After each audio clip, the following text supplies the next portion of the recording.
Pemirsa, inilah Headline Indonesia. Kami rangkum berita-berita utama dari berbagai media di Indonesia. Pada hari ini Selasa 10 September 2024. Berita pertama dari tribunnews.com yang memberitakan Komisi Pemberantasan Korupsi atau KPK menyatakan menerima 2 laporan ihwal penggunaan pesawat jet pribadi putra bungsu Presiden yaitu Kaisang. 2 laporan dimaksud sedang ditelaah oleh Direktorat Pelayanan Laporan dan Pengaduan Masyarakat atau PLPM. Kabar terakhir, Kaisang Pangarep terancam dilengsarkan dari Ketum PSI buntut dugaan gratifikasi jet pribadi. Dari dunia politik, detiknews.com memberitakan, Anies Baswedan sedang memikirkan pilihan membuat organisasi kemasyarakatan atau ormas atau partai politik. Pilihan itu dibuat usai Anies kalah dalam Pilpres dan tidak ikut Pilkada Jakarta. Pilihan itu disampaikan oleh juru bicara Anies Baswedan yaitu Syahrin Hamid. Dia merespon pernyataan Ketum PKB Muhaimin Iskandar atau Caimin yang menyebut membangun partai itu berat. Syahrin mengatakan saat ini Anies tengah menakar untuk menghadirkan ormas atau partai sebagai alat perjuangan gagasan. Sementara itu Liputan6.com mengabarkan Menteri Perhubungan Budi Karya Sumadi mengecek perkembangan pembangunan Bandara IKN yang landasan pacunya telah mencapai 1.975 meter dari target 2.200 meter. Pembangunan terminal VVIP sudah 90,16% dan VIP 77,06%.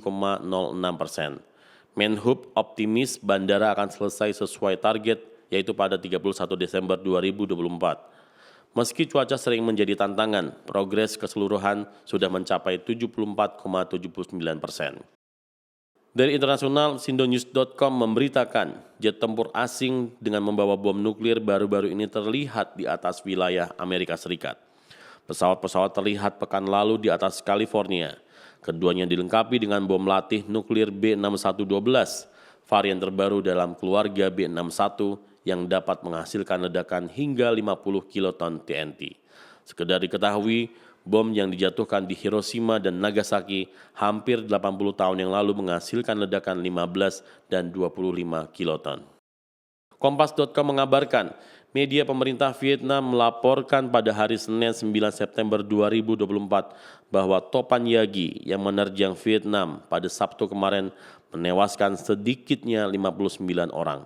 Menurut para ahli meteorologi, topan terkuat yang melanda Vietnam Utara dalam 30 tahun itu telah merobohkan jembatan, atap bangunan, dan merusak pabrik. Diperkirakan topan Yagi menerjang daratan pada hari Sabtu dengan kecepatan angin melebihi 149 km per jam.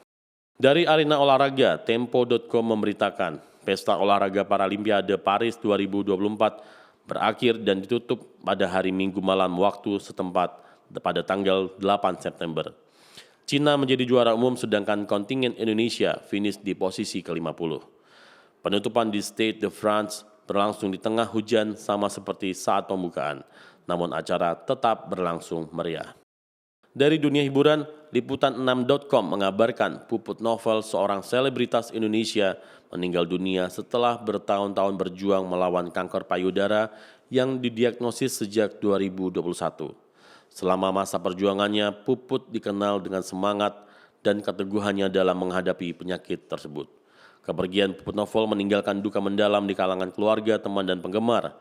Cerita perjuangannya menjadi inspirasi bagi banyak orang untuk terus berjuang dan tidak menyerah dalam menghadapi tantangan kesehatan. Sementara itu, antaranews.com memberitakan hampir 443.000 anak di jalur Gaza telah menerima dosis pertama vaksin polio, yang sudah mencapai 69% dari target anak di bawah 10 tahun. Kampanye vaksinasi tersebut menghadapi tantangan akses di beberapa wilayah karena koordinasi dengan pihak Israel, khususnya di wilayah timur Khan Younis dan Rafah. Vaksinasi dilakukan untuk melindungi anak-anak di tengah konflik yang berkelanjutan dan meskipun ada hambatan, kampanye terus berjalan dengan dukungan dari Kementerian Kesehatan Palestina dan organisasi mitra. Dari cnnindonesia.com, Paus Fransiskus serukan rekonsiliasi Indonesia Timur Leste dalam pidato di Dili.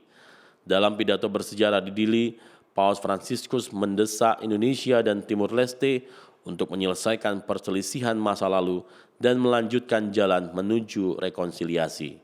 Paus menggarisbawahi pentingnya persatuan dan perdamaian antara kedua negara yang memiliki sejarah hubungan yang kompleks.